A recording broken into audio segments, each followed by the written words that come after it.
What's up, everybody? Welcome to the Make an Impact podcast with real stories, real people, and real impact. My name's Stephen Turnbull. I'm an entrepreneur, father, and husband on a mission to empower individuals to share their stories to make an impact on you. You may be watching this as a 5 with T5 viewer from back in the day. We have taken a pause and we have rebranded to the Make an Impact podcast. The episode that you're going to listen to today was recorded prior to this change. We had some very exciting things in my life. We welcomed our new baby girl, Margot Turnbull, to the world. And we took a pause and we have this great, beautiful podcast studio that we're now going to be doing in-person interviews, which is going to be more intentional around people making an impact in their life, their business, and listening to their stories. So the first couple episodes throughout this journey will be pre-recorded with the 5OT5, but it's all going to be the same great conversations, and I hope you enjoy.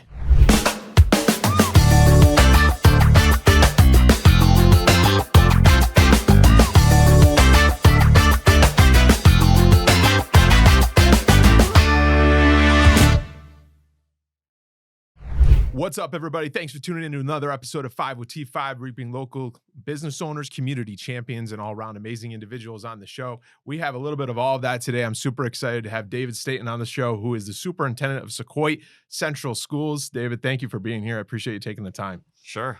I'm honored to be here. We really appreciate it. I'm going to start with our 5 rapid-fire questions, and we're going to start right from the top. Number 1, as a superintendent, if you had to teach one subject for a year, what subject would it be and why? Well, I'd have to say, because I was an English teacher, that's just an easy answer for me. So I would go back to my roots and teach English.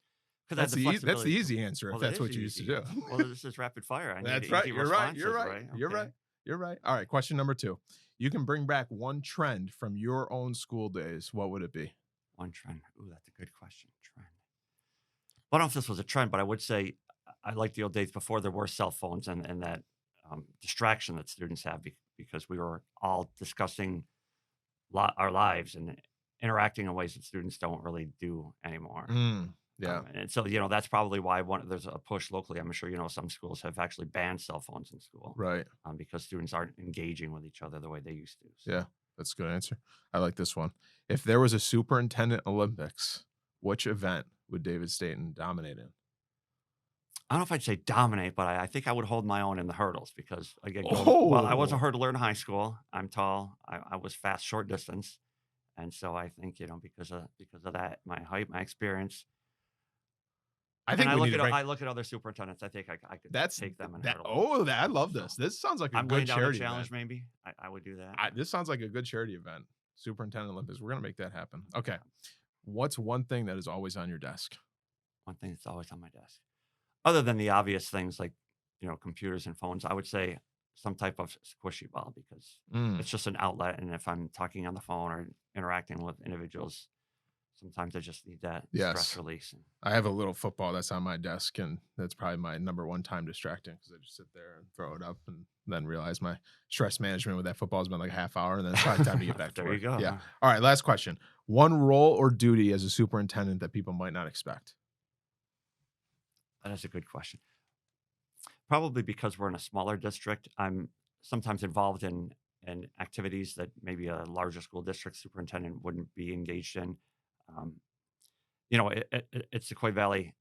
I'll do an audit every couple of weeks for paychecks, and I'll look through everyone's the payroll just to ensure everyone's being paid accurately. Mm-hmm. Or at some of our sporting events, I'll actually be the chaperone on duty and. A couple of weeks ago, because of the weather, I was mopping floors when individuals were walking into sporting events just to make sure it was safe. Sure. And I'm happy to do things like that. I love to be involved. But That's again, great. at a bigger school with more staff, it would be the superintendent filling those roles. That's fantastic.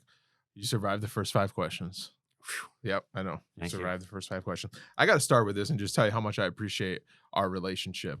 If some of you that are watching this at Follow T5 think that Mr. Stayton here looks familiar, that's because he is. We have partnered with the Sauquoit Valley School District for our Teacher Appreciation Program.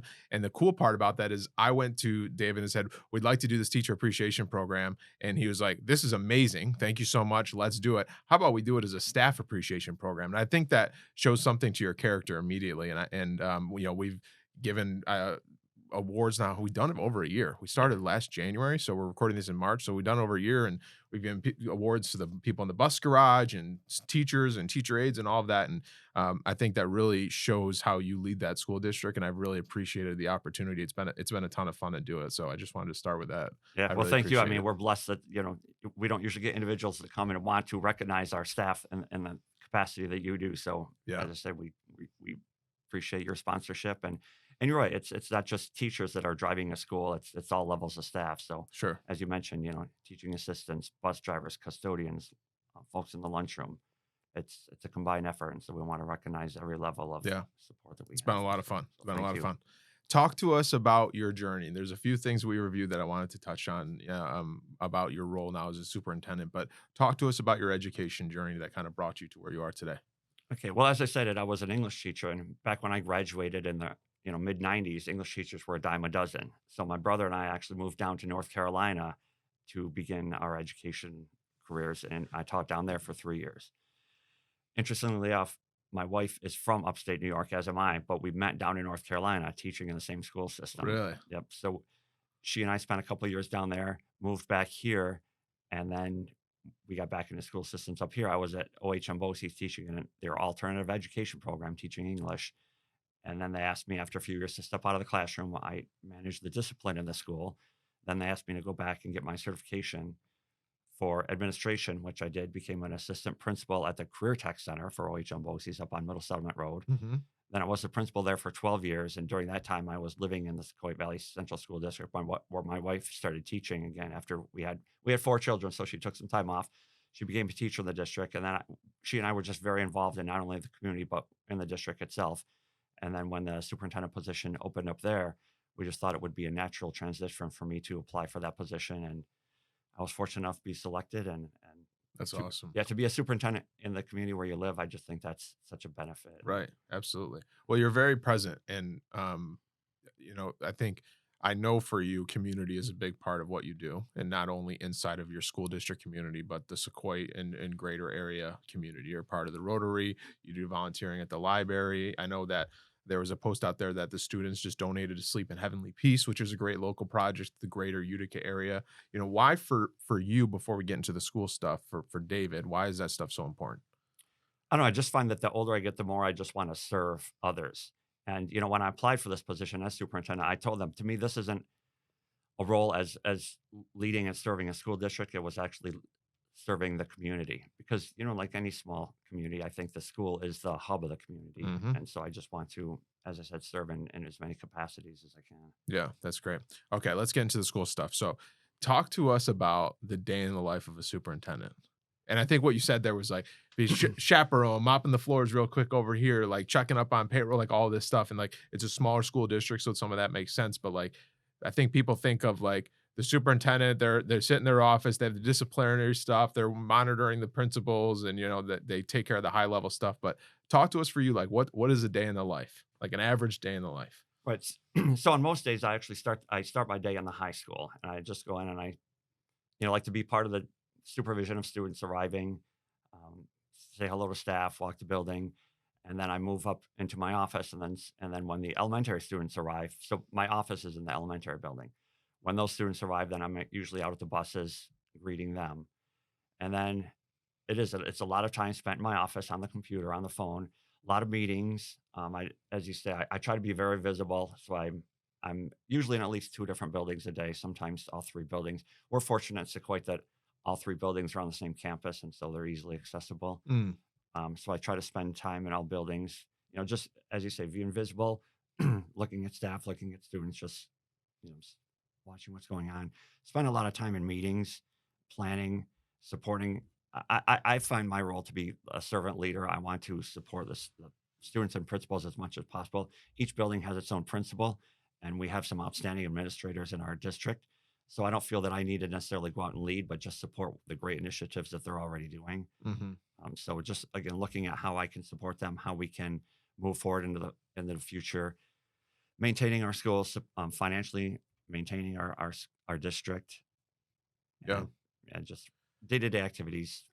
Yeah, as you mentioned the word servant leader, and I want to ask a question and pivot because, as you know, some of my closest friends are teachers in your school district that I know kind of how we got connected for the school program, and being in your building for only 5 minutes a month. We have it down to a science now. I come in, I'm out of your hair, but I can see that culture and that energy that you have with your administration, with the staff there, and all of that. Like, even just pivoting to like a business side of the house, and like as a leader of the school district, like what do you think is a key to success for running that servant leader style? Well, I think a lot of it is building relationships with the students and staff. I mean, if you're going to be a leader in any capacity, I think you have to have trust and a strong rapport with the others, your colleagues. Mm, And a lot of the decisions I make, most of the decisions I make, I want input from others because I don't think one person should necessarily always be responsible for sure. making those decisions. You want to get input, you want to see different perspectives and lenses for the issues that you're addressing. So I try to maintain those relationships and rapport. And I just remember at the end of the day, we're all humans, right? I mean, no matter who's doing what level of Yeah. job at the district at any Right. now I'm fumbling here. No, yeah, Um, at any but level, at but any yeah, level. at any job, any position, any organization, we're all human beings. Yeah, So we all should get along and support each other. right. Sure.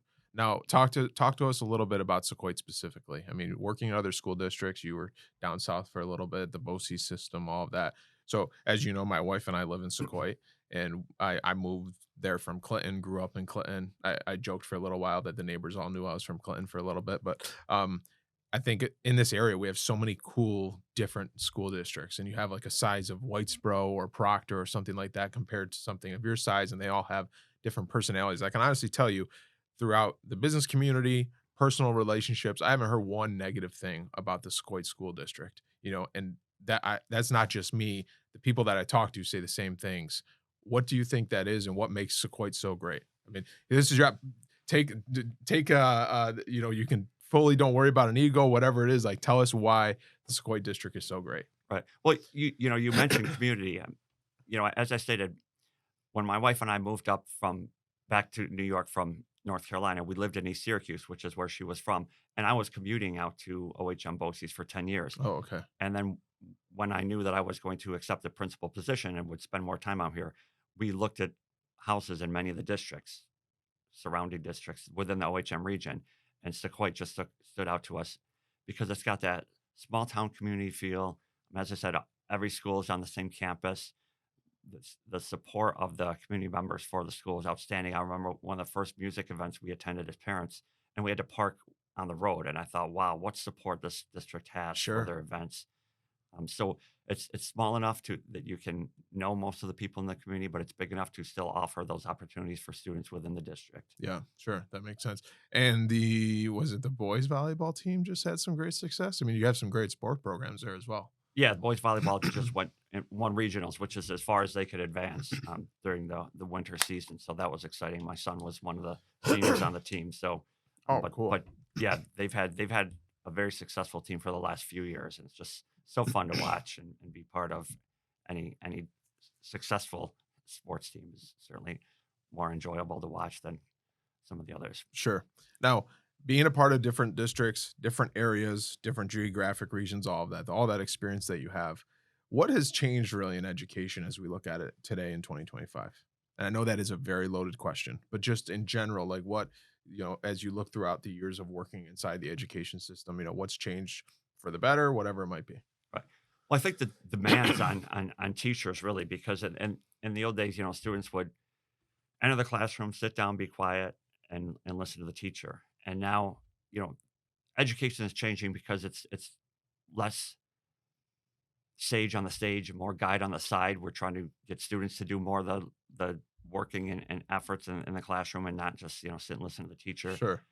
But it's also after the pandemic, student needs have changed. I don't know if it was specifically the pandemic or as I mentioned, the cell phones, just the way students engage or don't engage with others these days. There are a lot more mental health needs in schools than there were previously. The way students interact socially with others, with adults, has shifted, and so schools have to offer a lot more support because some of those supports are no longer available in the community, and so teachers are just being asked to do a lot more Hmm. than just teach than they used to. Sure. Yeah. One thing that I just thought about while I was sitting here was I think last year or so, um, I went and talked to the business math class. I think it was it Mrs. Impano. Mrs. Impano, Mike Taft's in the room, who's a CCS alumni. Who we went to the same year. Mrs. Impano had me in there, and it was super cool to like have a conversation with the students where I felt like I was having conversations with adults about like business, starting a business, what it's like what to be aware of, like what are things that like in the modern education world are changing, if any, to like set kids up for the quote unquote real world instead of your point of just sitting there and being lectured on a certain subject. Right. Well, I think the word relevancy pops into my mind, and that's why those teachers are bringing in individuals like you to show students, you're not just coming into math class learning to solve equations, but how is this math applied to a real world So occupation? powerful. Yeah. Right. And that's why we offer programs like career and technical education, so students can see relevance in their education. So anytime we can connect with business partners and bring them into the classroom and show students where this math or the science will lead them in the future. As I said, from what I've read, the number one reason that students drop out of school is because they just don't see any relevance in their education. So when we can show them the meaning of what they're learning into careers, Yeah. that makes that strong connection and helps motivate them to continue their path. Can you can you help me understand the relationship with the BOCES and the public schools of how like a student that is going through Sauquoit has an interest in welding, has an interest in these programs that BOCES offers. It's more like hands-on, real world experience type thing that can get them ready for that segment. How does that work? Because I remember it at Clinton, like with the students that were going to BOCES and they were doing these things that were very specific that they knew they wanted to learn more about, and they had those incredible programs. But how does that kind of relationship work, and how are those opportunities open for the students? Right. So BOCES stands for Boards of Cooperative Educational Services. I And, learn and something new every day. hey, I'm I here had to no help you. idea. And you're exactly right. A small school like Sequoia couldn't offer a welding program. Right. We just couldn't build the labs or an auto technology program. But when all the districts combine and then we share those services with an agency like BOCES, where we have the capacity now to send, a few students from each district to fill a classroom up at BOCES, and then they run those programs. So yeah, if a student has interest in, welding, cosmetology, culinary arts, criminal justice, all those students from the different districts go into BOCES. And so, as I said, that's where I came from. I was a principal of the Career Tech Center, and I loved it up there because we had students who wanted to come to school. You don't always see that as students age, grow up. Right. Elementary kids come off the bus, they run into school because they Right. still have that passion, excitement. Right. The high schoolers sometimes aren't as eager as they enter the door. It's just because it's been a long process. I And was excited all 12 years, well, I'm, just so I'm you know. excited. Well, that's obvious. Anyone that knows you, um, but there's so much more that the BOCES does to support school Sure. districts. As I said, I taught in the alternative ed program, so they all run an alternative ed department, special education, career and technical education, but they do a lot of program and professional development as well to support teachers.